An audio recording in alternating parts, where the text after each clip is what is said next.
नमस्ते, मैं doctor Parveen Yadav, cheap and senior consultant thoracic surgery. आज समझेंगे कि थाइमोमा क्या है, जांच कैसे होती है और ट्रीटमेंट का सही रास्ता क्या है। थाइमोमा थाइमस ग्लैंड से बनने वाला ट्यूमर है। थाइमस ग्लैंड हमारी ब्रेस्ट बोन के पीछे होती है। उम्र के साथ इस थाइमस ग्लैंड का साइज छोटा होता जाता है, लेकिन थाइमोमा धीरे धीरे बढ़ सकता है। इसलिए छोटे ट्यूमर में कोई शिकायत नहीं होती। कई बार किसी दूसरी वजह से कराए गए एक्सरे और सीटी स्कैन में यह दिखता है। ट्यूमर बड़ा हो तो चेस्ट में हैवीनेस हो सकती है, खांसी या सांस फूल भी सकता है।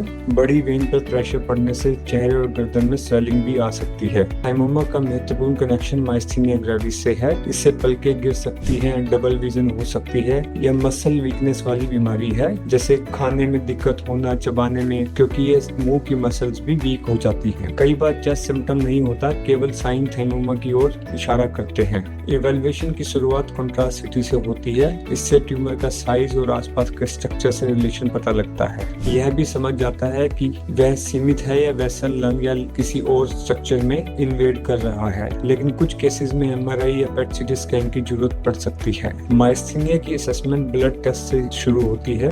हर पेशेंट में पहले नीडल बायोप्सी जरूरी होती है, क्योंकि थाइमोमा के भी कई प्रकार होते हैं और कई स्टेज होते हैं। अगर स्कैन पर ट्यूमर शुरुआती स्टेज में दिखे और पूरी तरह से निकाला जा सके तो सर्जरी एक सीधा विकल्प है। अगर ट्यूमर बड़ा हो, डायग्नोसिस क्लियर ना हो तो पहले कीमोथेरेपी की जरूरत पड़ सकती है। यह बायोप्सी की रिपोर्ट पर डिपेंड करता है। सर्जरी का गोल ट्यूमर को पूरी तरह निकालना होता है। इसके साथ थाइमस ग्लैंड और आसपास का टिश्यू भी रिमूव किया जाता है। सिलेक्टेड एरिया अर्ली केसेस में रोबोटिक या वैट सर्जरी संभव हो सकती है। बड़े ट्यूमर और मेजर वेसल इन्वॉल्वमेंट में ओपन स्टेनोटॉमी करके थाइमस ट्यूमर को निकाला जाता है। फाइनल पैथोलॉजी और स्टेज के आधार पर रेडियोथेरेपी या कीमोथेरेपी का डिसीजन होता है। सबसे बड़ी गलती क्या है? कोई सिम्टम नहीं है इसलिए फॉलो अप नहीं करना चाहिए। साइलेंट थाइमोमा भी बढ़ सकता है। दूसरी गलती है कि केवल साइज देखकर इसे हार्मलेस मान लेना। अगर आपको और सिम्टम आ रहे हैं, जैसे आपकी पलकें गिर रही हैं, डबल विजन हो रही है या खाने पीने में दिक्कत हो रही है, तो यह माइस्थीनिया ग्रेविस की तरफ इशारा करते हैं। अगर रिपोर्ट में थाइमोमा लिखा है तो अंदाजा न लगाएं। आज अपॉइंटमेंट लेकर